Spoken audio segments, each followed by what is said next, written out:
Donc c'est docteur Cheikh Sadibou Senghor, je suis le médecin-chef de la région de Louga. Aujourd'hui, on a tenu un CRD élargi, parce qu'en réalité, c'est un CRD qui dépasse en tout cas les différents services régionaux. C'est un CRD qui a été élargi à la communauté.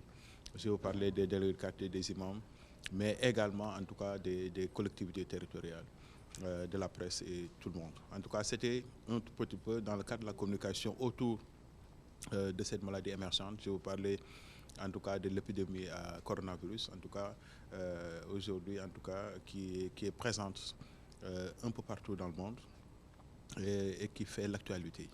Donc pour rappeler un tout petit peu que le Sénégal a enregistré en tout cas son 4e cas hier, dans la journée d'hier, et qu'à Louga, par exemple au niveau de Louga, donc il y a eu entre-temps des cas qu'on suivait un tout petit peu, mais il y a eu un cas qui était fortement suspect au niveau de Darou Moussi, et chez qui en tout cas le test était revenu négatif. Donc ça nous a permis aujourd'hui en tout cas de revoir en tout cas tout le dispositif, mais également l'occasion nous est offerte également pour renforcer cette communication au sein de cette population par rapport aux différentes mesures d'hygiène individuelle d'abord, comme je l'ai dit tantôt, mais également collective, et cela nécessite l'implication de tout le monde, de l'ensemble des autres répondants des autres ministères, mais également un tout petit peu de toute la communauté, l'Église, en tout cas les mosquées,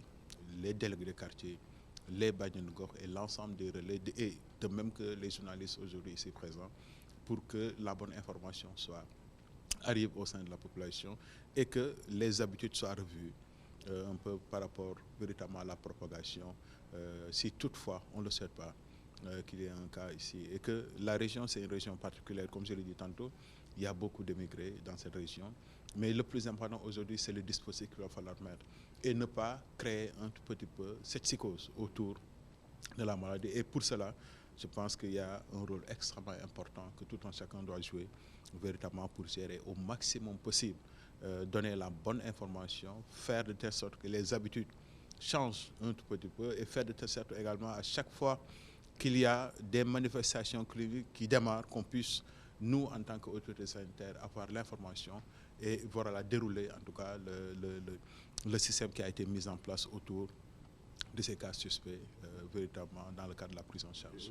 C'est un dispositif de riposte qui a été mis en place au niveau de la région, à l'instar en tout cas de ce dispositif qui a été mis en place au niveau national, parce qu'aujourd'hui, en tout cas, il y a déjà le CRGE, c'est-à-dire le comité de gestion régional, au niveau régional des épidémies, qui a été mis en place, et cette réunion aujourd'hui fait partie en tout cas de ce qui a été prévu dans ce cadre. Au-delà de ça, au niveau de chaque district, dans chaque centre de santé, on a mis en place en tout cas un dispositif à ce niveau par rapport à ce réflexe en tout cas un peu dans le cadre de la prise en charge, mais on a insisté à ce que au niveau de chaque centre de santé qu'il y ait un local qui nous permettra certainement, si toutefois on a un cas suspect, où est-ce qu'il faut le mettre d'abord. Et par rapport à ce cas suspect, il faut qu'il y ait une équipe qui assure le prélèvement. Et au niveau de la région, on a ce qu'on appelle le site sentinelle. Et au niveau du site sentinelle, donc il y a un personnel qui est formé dans ce cadre. Et au-delà de la formation pour la technique de prélèvement, dans ce cas de figure, donc il y a un dispositif, ce qu'on appelle les EPI. Ce sont les équipements de protection individuelle. Pour cela, qui doivent assurer en tout cas la prise en charge, mais également les prélèvements de sang, parce que tout prélèvement de sang doit être envoyé vers en tout cas un laboratoire spécialisé.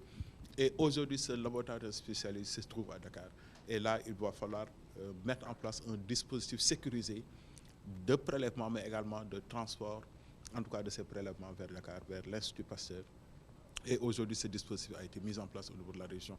Et même au niveau des EPS, au niveau des hôpitaux, aujourd'hui, en tout cas, au niveau des hôpitaux, il y a des locaux qui sont identifiés pour l'isolement, en tout cas, des malades en attendant la confirmation, tout en sachant que si un cas s'avère positif, on ne le souhaite pas, habituellement, il y a également un dispositif mis en place pour assurer son évacuation en sécurité vers les services dédiés. Je vous parlais du service des maladies infectieuses à l'hôpital Fann, mais également les autres services comme l'hôpital principal qui ont été identifiés dans ce sens. Absolument, absolument. Donc je pense que le cas suspect d'hier a été en tout cas un test grandeur nature pour apprécier un tout petit peu en tout cas cette question. C'est la raison pour laquelle aujourd'hui on a beaucoup insisté sur cette question.